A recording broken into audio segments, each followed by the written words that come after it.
খেয়াল করি পরন্ত বস্তুর সূত্র। দেখো পরন্ত বস্তুর সূত্র তোমরা জানো যে এটা হচ্ছে বিজ্ঞানী গ্যালিলিও সে পরন্ত বস্তু সম্পর্কে 3টে সূত্র প্রদান করছে। আমরা প্রথম সূত্র, দ্বিতীয় সূত্র, তৃতীয় সূত্র। তো প্রথম সূত্র যদি আমরা দেখি, পরন্ত বস্তুর সূত্র।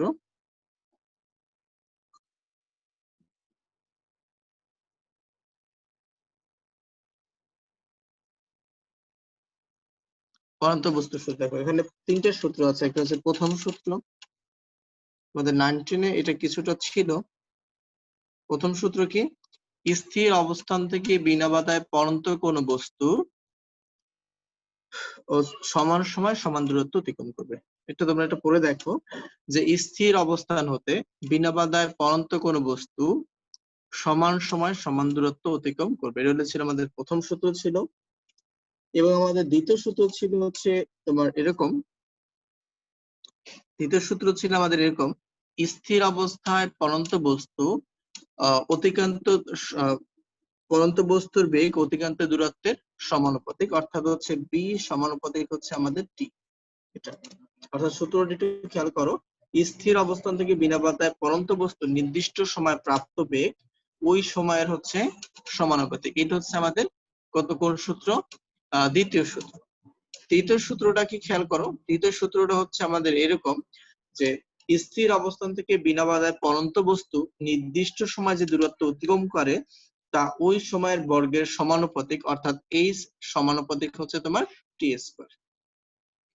এই 3টে সূত্র গ্যালিলিও তোমার হচ্ছে প্রদান করেছে। আবার দেখো প্রথম সূত্র বি সমানুপাতিক টি, এখানে কোন কোন শর্তগুলো আছে দেখো। স্থির অবস্থান থেকে বিনা বাধায় যখন কোনো বস্তু পড়বে তখন তার অতিক্রান্ত দূরত্ব সময়, দুঃখিত, তার ওই বস্তুর বেগ তার সময়ের সমানুপাতিক। তোমরা দেখবা যে উপর থেকে একটা বস্তু পড়তে যত সময় নেয় বস্তুটার বেগ কিন্তু তত বেশি বৃদ্ধি পায়। আবার খেয়াল করো, উপর থেকে একটা বস্তু পড়তে যত বেশি সময় নেয় ওই বস্তুটি কিন্তু তত বেশি বেগ হয়। যেমন দেখো তুমি যদি একতলা বিল্ডিং থেকে একটি ঢিল ছেড়ে দাও তাহলে সেটি ভূমিতে যে জোরে আঘাত করবে, তুমি যদি ওই বস্তুটি কি 10তলা বিল্ডিং থেকে ফেলে দিতে তাহলে কিন্তু অনেক বেশি জোরে যে ভূমিকে আঘাত করতো। তাহলে আমরা দেখতে পাচ্ছি যে সময়ের সাথে বেগ হচ্ছে কত সমানুপাতিক এবং অতিক্রান্ত দূরত্বের বর্গের ব্যস্তানুপাতিক। আবার আরেকটা জিনিস দেখো, যখন পরন্ত বস্তু থাকে তখন কিন্তু ত্বরণটা থাকে সমতল। আমরা এখানে লিখে দিই, পরন্ত বস্তুর ক্ষেত্রে ত্বরণটা কি সমতরণ না? পরন্ত বস্তুর ক্ষেত্রে ত্বরণ হচ্ছে সমতরণ। বলতো সেই সমতরণের মান কত? সমতরণ অর্থাৎ অভিকর্ষ ত্বরণ এখানে কাজ করে, সেই মানটা কি আমাদের 9.8 ms/2 কত ফিক্স না? এই মানটা কি ফিক্স থাকে না আমাদের? এই মানটা আমাদের কি থাকে? ফিক্স থাকে। তো এই সূত্রটা যদি তোমাকে একটু ব্যাখ্যা দিতে বল তখন তুমি কি দেখবা? দেখো আমি যদি একটু দ্বিতীয় সূত্রের ব্যাখ্যা দেই, প্রথম সূত্রের ব্যাখ্যা লাগবে না, শুধু দ্বিতীয় সূত্রের ব্যাখ্যা লাগবে।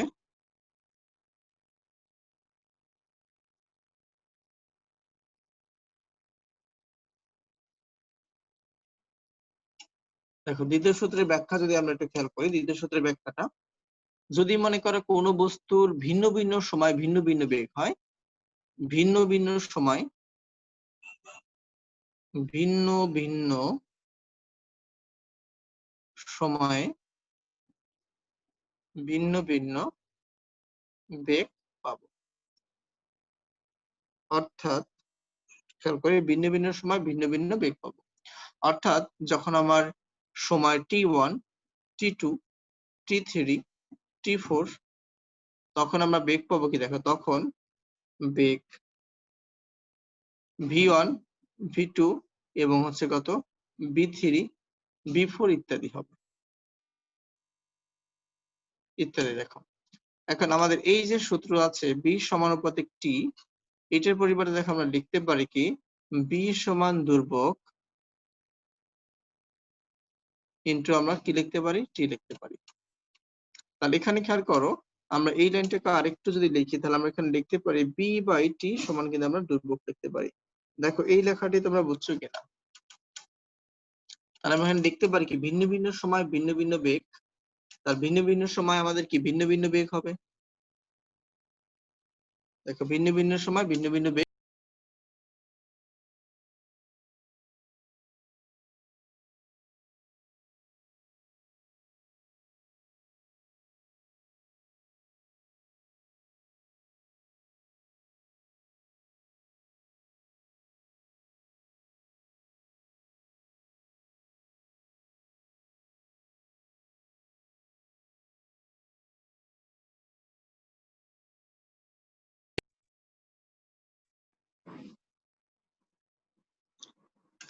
তো আমরা যেখানে দেখাচ্ছিলাম যে ভিন্ন ভিন্ন সময় ভিন্ন ভিন্ন বেগ পাবো, অর্থাৎ T1 T2 T3 T4, তখন আমাদের V1 V2 V3 বেগ হবে। তাহলে দেখো এইটুকু বুঝছো কিনা ফয়সাল, এইটুকু বুঝছো এই লেখাটা?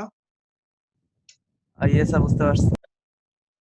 আচ্ছা দেখো, তাহলে আমাদের যদি এখানে যেটা বুঝে, তুমি বেগ যাই হোক আর সময় ওই সময়, মানে বেগ তুমি যেটাই নাও ওই সময় যে বেগটা পাবা, মানে যে বেগ পাবা তুমি ওই সময়ে যদি সময়টা তুমি নাও তাহলে তুমি সবসময় একটা কনস্ট্যান্ট ভ্যালু পাবা।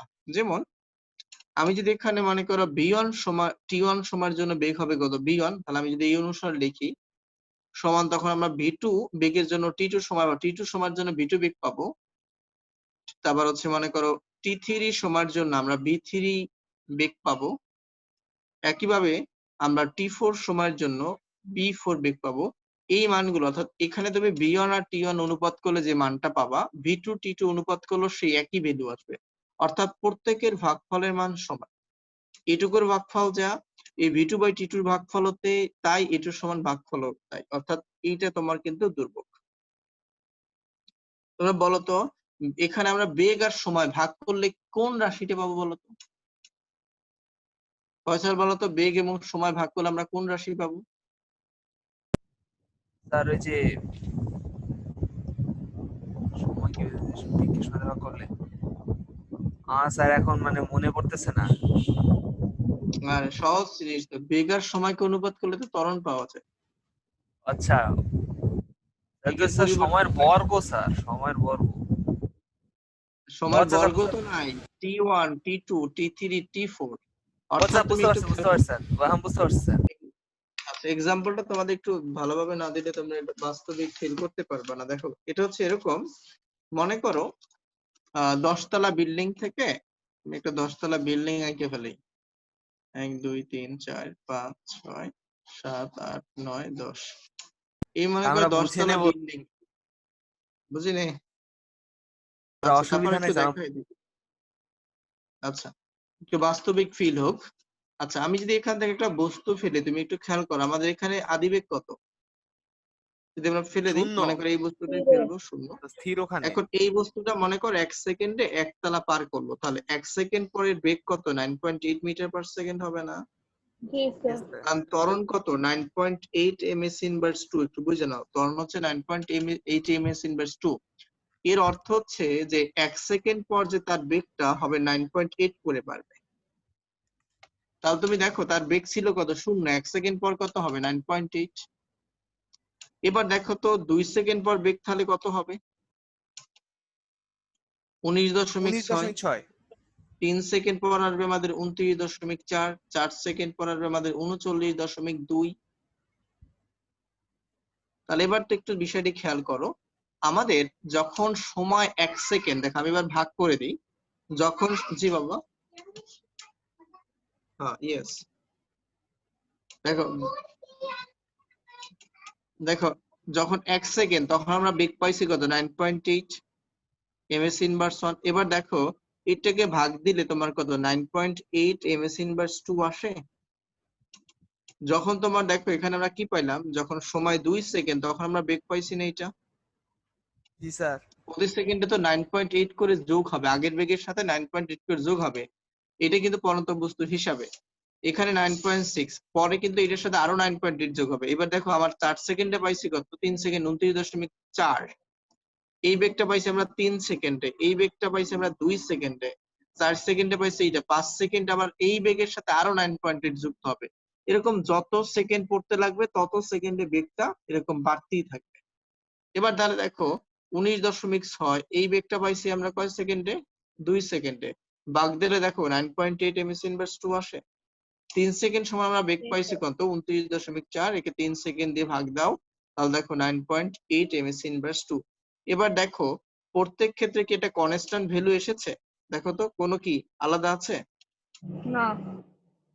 তো এই জিনিসটাই আমরা দেখেছি। দেখো তুমি যদি সময় মানে t1 সময় যদি v1 যে বেগটা পাইছো সেটা যদি বসাও, t2 সময় যদি তুমি যে বেগটা পাইছো v2 সেটা যদি বসাও, t3 সময় তুমি যে বেগটা পাইছো v3 সেটা যদি বসাও, তাদের অনুপাত তুমি সবসময় একটা দুর্ভোগ পাবা, মানে দুর্ভোগ সংখ্যা পাবা। এখানে দুর্ভোগ বলতে বোঝায় দুর্ভোগ সংখ্যা বোঝানো হয়, অর্থাৎ ওই মানটা এইটার জন্য যে আসবে, এই ভাগফলের জন্য, এই ভাগফলের জন্য, এই ভাগফলের জন্য প্রত্যেকের মানটা কি আসবে? সেম আসবে। দেখো এইটা দিয়ে তুমি বাস্তবিক ফিল্ডটা বুঝতে পারবে। ক্লিয়ার বিষয়টি সবাই? ফয়সাল ক্লিয়ার এখন? বুঝতে পারছি। বুঝতে পারছি ভাইয়া? আচ্ছা, তাহলে এটা গেল দ্বিতীয় সূত্র। তো এখানে দেখো এই যে মানটা পাইছে এটা মূলত ত্বরণ যে হারে বাড়ছে। আমরা কি বলছিলাম বেগ বাই সময় দ্বারা কি বোঝায়? ত্বরণ। তো আমরা এখানে গাণিতিক ভাবেও তোমাদেরকে দেখালাম ত্বরণ। আচ্ছা, এবার আমি তৃতীয় সূত্রে একটু আচ্ছা এটার মধ্যে আরো একটা জিনিস আমি বুঝাবো, সেটা হচ্ছে এরকম যে এই সূত্রটা, এই যে আমরা তাহলে আমার যেটা পেলাম যে তোমার দ্বিতীয় সূত্রে যে ব্যাখ্যাটা পেলাম আমরা, তো আমরা কিন্তু চাইলে এখান থেকে একটা সূত্র তৈরি করে ফেলতে পারি। v1 বাই হচ্ছে t1 সমান কিন্তু আমরা v2 বাই হচ্ছে আমরা t2 লিখতে পারি। এটা কিন্তু আমরা সূত্র লিখতে পারি। কিন্তু এই সূত্রটা কখন প্রযোজ্য বলতো? যখন সমতল। এখানে সবার ত্বরণের মান কি সবসময় কি সকল সময়ের জন্য কি একই ত্বরণ পাইছি না আমরা? তাহলে এটা কখন প্রযোজ্য? যখন সমত্বরণ। দেখো কোন কোন ক্ষেত্রে এটা প্রযোজ্য?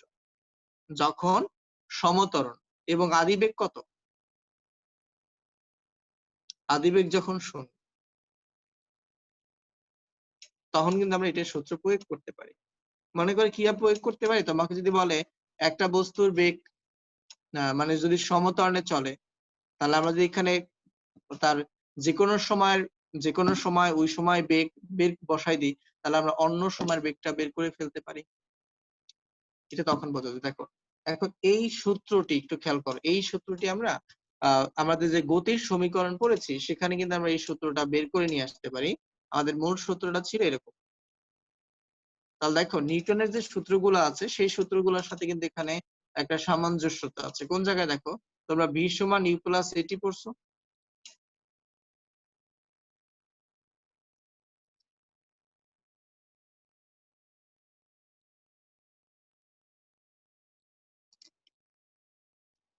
এই সূত্রটা দেখো, এই সূত্রটা আর এই সূত্রটা কিন্তু সেম। যদি আমাদের আদিবেগ 0 হয় তাহলে কিন্তু আমরা এটি লিখতে পারি না? দেখো যদি আদিবেগ 0 হয় তাহলে আমরা v সমান কি লিখতে পারি? এটি লিখতে পারি। এবার দেখো যদি ত্বরণ আমার দুর্বল সংখ্যা হয়, তাহলে দেখো b সমানুপাতিক কত টি লেখা যায়? দেখো বুঝছো কিনা?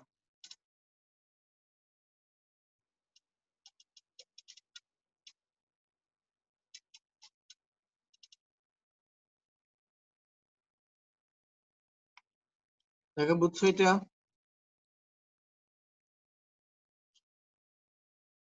এখানেও কিন্তু তোমার সমতল। ফয়সাল বুঝছো এটা? স্যার বুঝতে পারছি। দেখো এটাও কিন্তু আদিবেগ 0। দেখো এই যে আমরা দ্বিতীয় সূত্র থেকে পেলাম v কনস্ট্যান্ট, b সমানুপাতিক t। আবার দেখো এই যে সূত্রটা, এটা আমরা হচ্ছে গতির যে সূত্র জানি v সমান u প্লাস টি। আমরা u এর মানটা যদি 0 বসাই দিই তাহলে কত এটি আসে। এ যদি আমার সমত্বরণ হয় অর্থাৎ দুর্বল সংখ্যা হয়, তাহলে আমরা b সমানুপাতিক কত লিখতে পারি? t লিখতে পারি। যখন আমার a সমত্বরণ এটা, তাহলে মূলত এই সূত্রটাই হচ্ছে কিন্তু আমাদের। এবার দেখো আমাদের তৃতীয় সূত্রের ব্যাখ্যা। তৃতীয় সূত্রের ব্যাখ্যাটা হচ্ছে এরকম।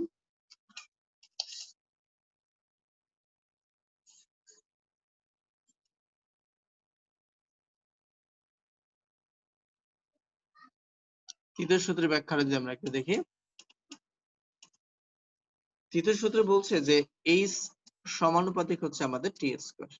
এটা অর্থাৎ অতিক্রান্ত দূরত্ব তোমার হচ্ছে অতিক্রান্ত কি জানি বললো এখানে, অতিক্রান্ত দূরত্ব সময় বর্গের সমানুপাতিক।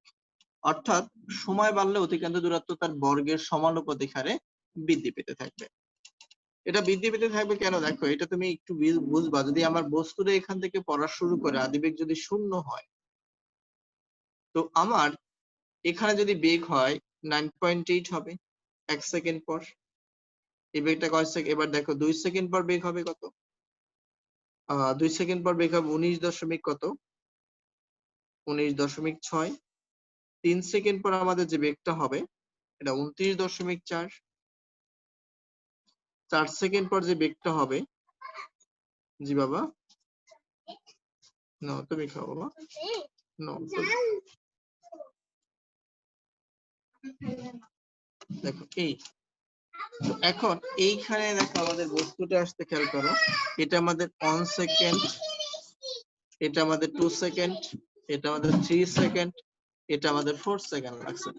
এখন একটা বিষয় তোমরা খেয়াল করো, দেখো এখানে ফয়সাল একটু দেখো বা যারা আছে একটু খেয়াল করো, এখানে আমার যখন এই যে আদি বেগ 0 থেকে যখন 9.8 বেগে আসছে তখন যে দূরত্ব অতিক্রম করছে, তুমি দেখো যখন এই 9.8 বেগ থেকে 19.6 বেগে আসছে তখন এই সময় কি একই দূরত্ব অতিক্রম করছে না বেশি করছে?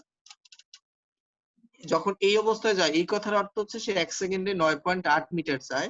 আর যখন এইখানে আসে 29.4 তখন সে 1 সেকেন্ডে 29.4 মিটার। যখন 4 সেকেন্ডে যায় তুমি দেখো তখন তার বেগ কত? 39.2। এর অর্থ কি তখন সে 1 সেকেন্ডে কত যাবে? 39.2 মিটার। এবার দেখো সমানুপাতিক হারে কিন্তু বাড়তেছে না, এবার কিন্তু তার চেয়ে আরো বেশি বাড়তেছে।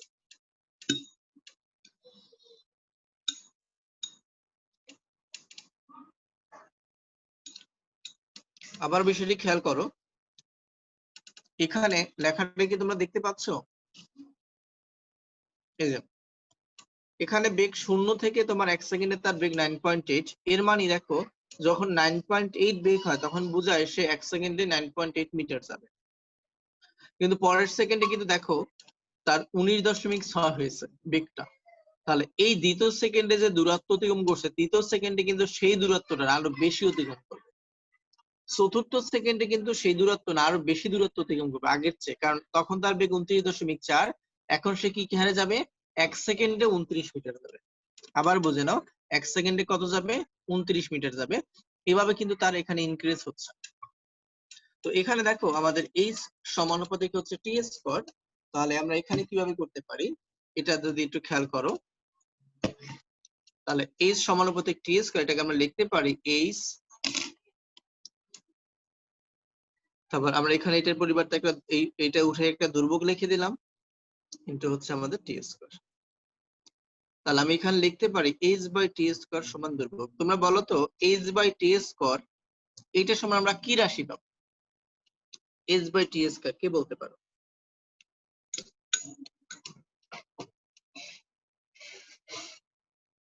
বলতো এইচ বাই টি স্কয়ার এর সমান আমরা কি রাশি পাবো? স্যার বেগ পাবো। দেখ আর কে এনি, আর কার সবাই উত্তর দাও দেখি কারটা হয়, সবারটা হয় কিনা। ফয়সাল বলো তো কি বাবা? ত্বরণ পাওয়া যাবে। হ্যাঁ ভেরি গুড, এখানে ত্বরণ পাওয়া যাবে। ত্বরণ পাওয়া যাবে কিরকম দেখো, আমি জিনিসটা একটু বুঝিয়ে দিই ত্বরণ পাওয়া যাবে কিভাবে। দেখো তো এখানে দেখো তুমি দেখো এইচ বাই টি স্কয়ার সমান কিন্তু বর্গ আছে, দেখো ত্বরণ সমান কিন্তু আমরা তাই পাই। ত্বরণ সমান যদি তুমি বেগ বাই সময় লেখো, আবার নোবা দেখো এখানে আবার দেখো তো বেগকে আবার আমরা সরণ বাই সময় লিখতে পারি না? তাহলে সময় এবার কয়টা? নিচে কয়টা হয়ে গেল? দুইটা হয়ে গেল না? তাহলে এই যে আমরা যে এইচ লিখছি এইচটাও তো এক ধরনের সরণ, তাহলে তুমি দেখো সময় স্কয়ার থাকে না? তাহলে আমরা ত্বরণ এই সমান এখানে এইচ লিখতে পারি বা এইচ লিখতে পারি, একই অর্থ বোঝায়। নিচে কত? টি স্কয়ার। তাহলে এইচ বাই টি স্কয়ার আমরা কাকে ইন্ডিকেট করবে? দেখো তাহলে আমার সময় স্কয়ার হয়ে যায়, তাহলে এইচ বাই এস বা এইচ যেটা তুমি লেখো টি স্কয়ার, তাহলে তুমি দেখো কাকে ইন্ডিকেট করতেছে? ত্বরণকে ইন্ডিকেট করতেছে না? জি স্যার। এবার দেখো পড়ন্ত বস্তুর ক্ষেত্রে ত্বরণের মান কি চেঞ্জ হবে না সবসময় 9.8 থাকবে? 9.8। 9.8। তাহলে আমি এখানে যে কোনো সময় নেই আর ওই সময় যদি দূরত্ব নেই তাহলে আমি ভাগ করলে কিন্তু ওই 9.8 পাবো। এটাই নির্দেশ করে। অর্থাৎ আমি মনে করি এখানে একটু খেয়াল করে, এখানে যে আমি একটা চিত্রের মতো আঁকছি, যদি আমি এখানে 5 সেকেন্ড পর কি দূরত্ব গেছে সেটা যদি বের করে আবার মনে করো যদি আমি ওই সময়টার বর্গ দিয়ে ভাগ করি তাহলে কিন্তু আমি 9.80 পাবো। তোমরা বের করে দেখতে পারো 5 সেকেন্ড অতিক্রান্ত দূরত্ব কত। আমরা একটু দেখি 5 সেকেন্ড অতিক্রান্ত দূরত্ব কত পড়ন্ত বস্তুর। 5 সেকেন্ডে অতিক্রান্ত দূরত্ব পড়ন্ত বস্তুর। হ্যাঁ, বিষয়টা প্রুফ দেখি। তাহলে 5 সেকেন্ডে অতিক্রান্ত দূরত্ব হচ্ছে আমাদের পড়ন্ত বস্তুর। তাহলে এক্ষেত্রে পড়ন্ত বস্তুর ক্ষেত্রে আদিবেগ কত? শর্টকাট লিখলাম 0 মিটার পার সেকেন্ড, ভিনর দিয়ে লিখে দিই। তারপর জি কত? 9.8 এমএস ইনভার্স কত? 2, এটা তো আমরা জানি। তাহলে টি কত? 5 সেকেন্ড। তাহলে টি যদি 5 সেকেন্ড হয়, এবার আমরা যদি মান বের করি তাহলে অতিক্রান্ত দূরত্ব কত আসে? তাহলে আমরা কোনটা দিয়ে বের করতে পারি? এইচ ইকুয়াল টু কত? U t plus half v naught t plus হচ্ছে তোমার হাফ জি টি স্কয়ার। এবার দেখো তুমি মান বসাও।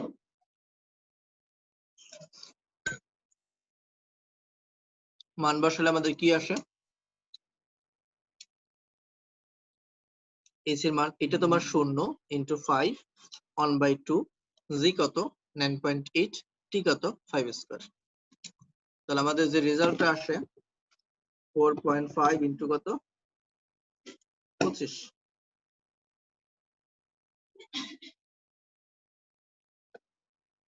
তাহলে আমাদের এই সিগালটা আসে 111.5 মিটার। আবার দেখি হিসাবটা ঠিক আছে কিনা। 25।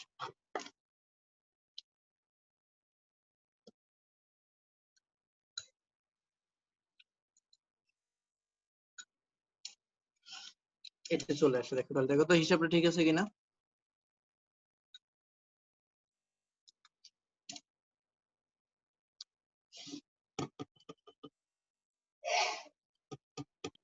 স্যার 122.5 আসে। 122.5 9.8 ভাগ 2 ইনটু 25। হ্যাঁ, 122.5 মিটার।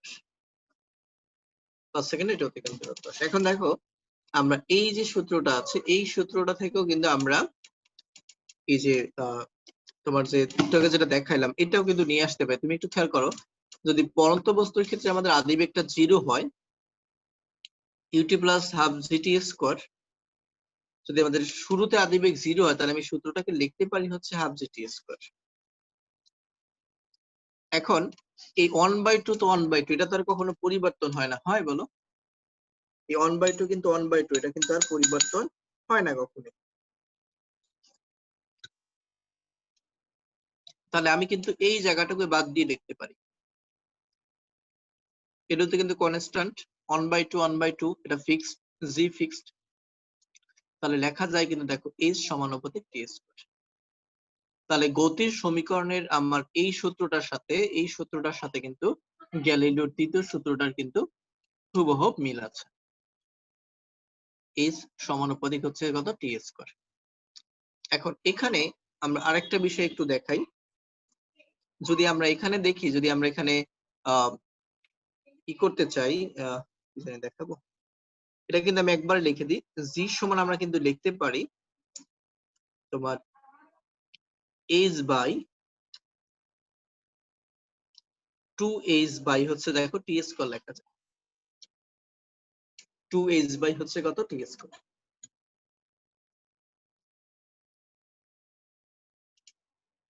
এবং তুমি যদি 2টাকে বাদ দিয়ে দাও তাহলে কিন্তু আমরা কনস্ট্যান্ট দিয়ে মানে কনস্ট্যান্ট বা সমানুপাতিক চিহ্ন দিয়ে ব্যবহার করতে পারি। তো এখানে আমরা যে জিনিসটা দেখাবো, এখানে একটা নতুন সূত্র আসবে আমাদের h বাই টি স্কয়ার ধ্রুবক। তাহলে আমরা আগের মতো যদি করি, যদি আমার সময় ভিন্ন ভিন্ন হয়, সময় ভিন্ন ভিন্ন অর্থাৎ t1 t2 t3, এই সময় দেখো সময় ভিন্ন ভিন্ন t1 t2 t3, এই সময় অতিক্রান্ত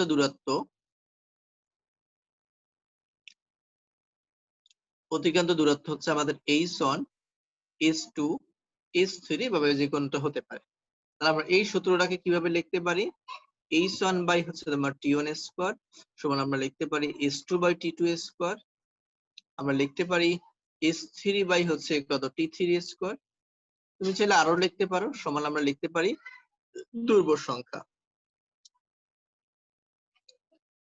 এটা এটা সমান আমরা লিখতে পারি হচ্ছে ধ্রুবক সংখ্যা।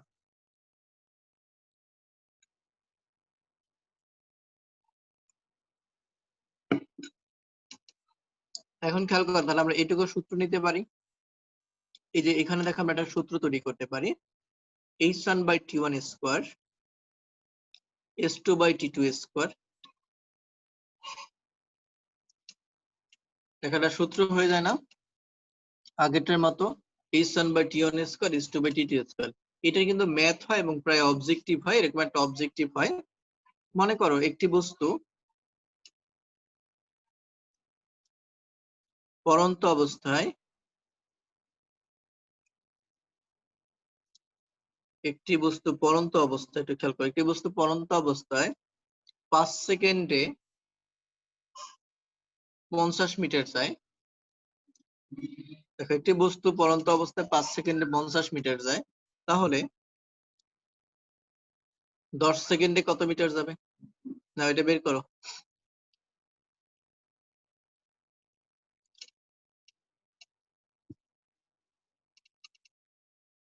না এটা বের করো।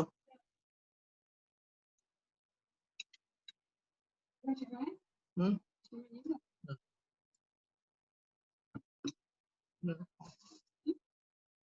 রাখো দিকে পরীক্ষা বনে। দেখো এটা রেজাল্ট বাই করো তো।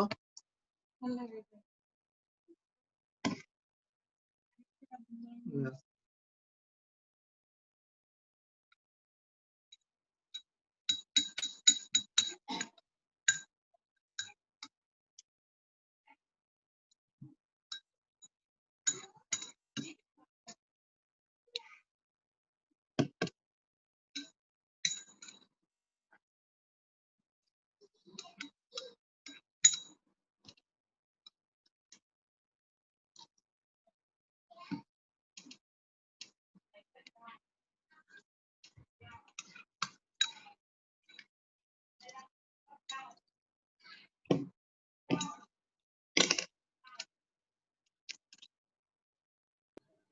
আচ্ছা 200 মিটার। কত 200 আসে?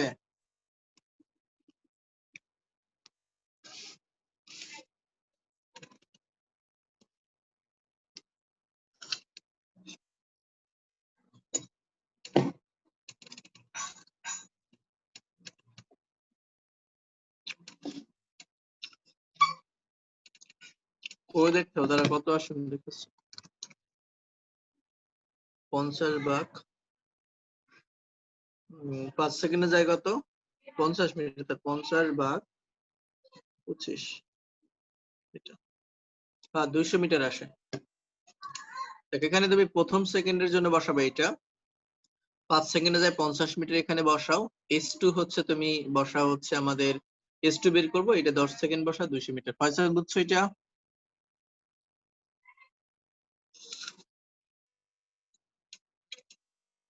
ফয়সাল বুঝছো না করাই দিব?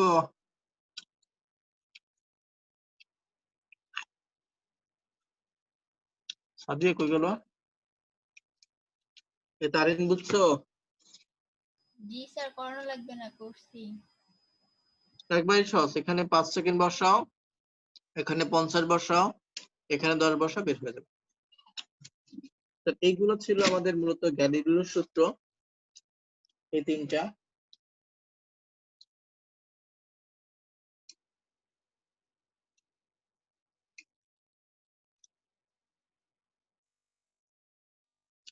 এবং আরো কিছু সূত্র এখানে আলোচনা করছে বইতে, এগুলা তোমরা জানো, এগুলো আমার নতুন করে আলোচনা করার প্রয়োজন নাই, তারপরও একটু দেখিয়ে দিই।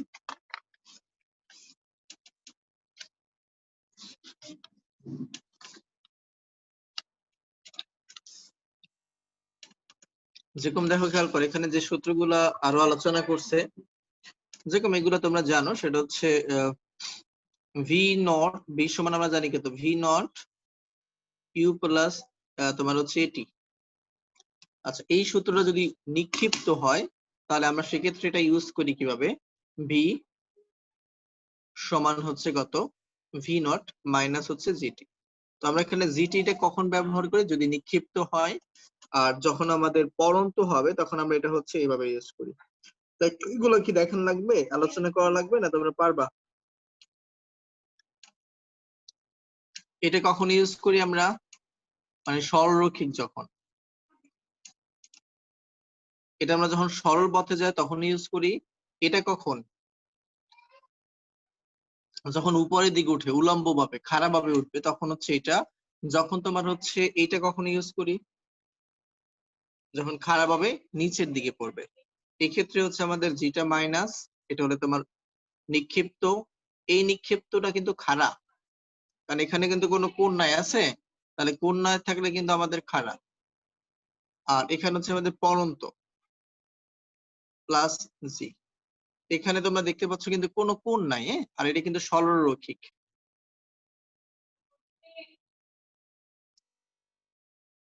এটা হলো সরলরৈখিক, এটা হলো মাইনাস